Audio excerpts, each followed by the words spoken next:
আসানসোলে গুলিবিদ্ধ যুবক। আসানসোলে হীরাপুর থানা অন্তর্গত ধ্রুবডাঙ্গা এলাকায় গুলিবিদ্ধ এক যুবক, তার নাম আদিত্য মণ্ডল। গুলিবিদ্ধ যুবককে ইতিমধ্যে আশঙ্কাজনক অবস্থায় বর্ধমান মেডিকেল কলেজ হাসপাতালে স্থানান্তরিত করা হয়েছে।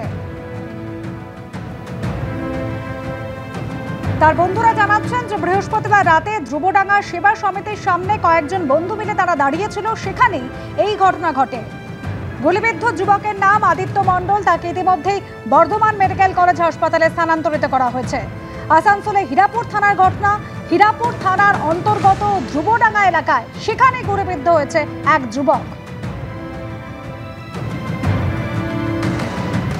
গুলিবিদ্ধ যুবকের নাম আদিত্য মণ্ডল। বৃহস্পতিবার রাতের ঘটনা। ধ্রুবডাঙ্গা সেবা সমিতির সামনে কয়েকজন বন্ধু মিলে দাঁড়িয়েছিল এবং সেখানেই এই যুবকের ওপর গুলি চালানোর ঘটনা ঘটে। আসানসোলে চলল গুলি। গুলিবিদ্ধ যুবকের নাম আদিত্য মণ্ডল।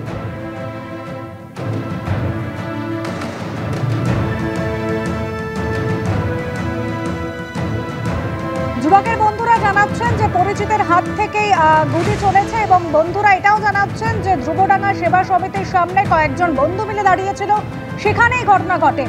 এক যুবকের হাতে একটি বন্দুক ছিল এবং সেই বন্দুক টানাটানি করে দেখছিল আনমোল নামে আরো এক যুবক। সেই সময় বন্দুক থেকে কোনোভাবে গুলি বেরিয়ে যায়। रोज ऐसा होगा तो ना आपका जो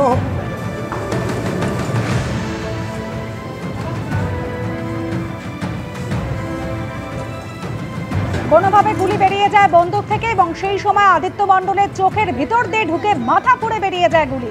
প্রচুর পরিমাণে রক্তক্ষরণ হয়। এরপরেই তাকে আশঙ্কাজনক অবস্থায় আসানসোল জেলা হাসপাতালে নিয়ে আসা হয়েছে। পরে তাকে বর্ধমান হাসপাতালে স্থানান্তরিত করা হয়।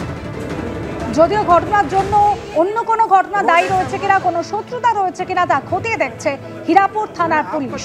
নিছকে খেলার ছলে দুর্ঘটনা নাকি খুনের চেষ্টা, পুলিশ তদন্ত শুরু করেছে।